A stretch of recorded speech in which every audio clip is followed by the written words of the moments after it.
মাদক মুক্ত বাংলাদেশ চাই, এটাই হবে আমাদের স্লোগান। এই স্লোগানকে সামনে রেখে আমরা চেষ্টা করছি প্রতিটি গ্রামের যারা যুবক ভাইয়েরা আছে, যারা আমাদের সন্তানরা রয়েছে, তাদেরকে আমরা যেন খেলাধুলার দিকে নিয়ে আসতে পারি।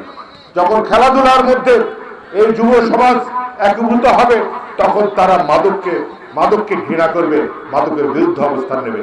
তাই আমাদের পৃষ্ঠপোষক আমাদের নেতৃত্বে যে এই ফুটবল টুর্নামেন্ট চলছে, আজকে অবশ্যই সফল হবে, সুন্দর হবে। 9টি ওয়ার্ডের মধ্যে এখানে টুর্নামেন্ট হওয়ার পরে তারপরে এরুলে ইউনিয়নের একটি টিম হবে, তারা সদর উপজেলার মধ্যে সবগুলো ইউনিয়ন মিলে একটি টুর্নামেন্ট হবে। সেভাবে আয়োজন করছি আমরা স্টেপ বাই স্টেপ।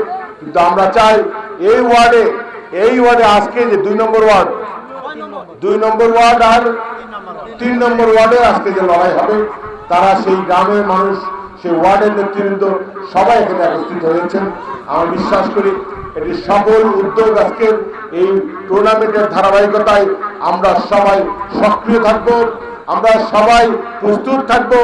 আমরা মাদক বিরোধী লড়াই করার জন্য সবাই সবার অবস্থান থেকে সর্বসময় আমাদের প্রস্তুতি থাকবে, এই আশাবাদ ব্যক্ত করে আজকের এই ফুটবল খেলার আমি সফলতা কামনা করে সবাইকে ধন্যবাদ এবং কৃতজ্ঞতা জানিয়ে, আজকের এই সুন্দর আয়োজন করার জন্য সবাইকে ধন্যবাদ এবং কৃতজ্ঞতা জানিয়ে আমি সদর উপজেলা বিএনপির পক্ষ থেকে সবাইকে সালাম জানিয়ে আমরা কথা বলা শেষ করছি। সবাইকে সালাম, আসসালামু আলাইকুম।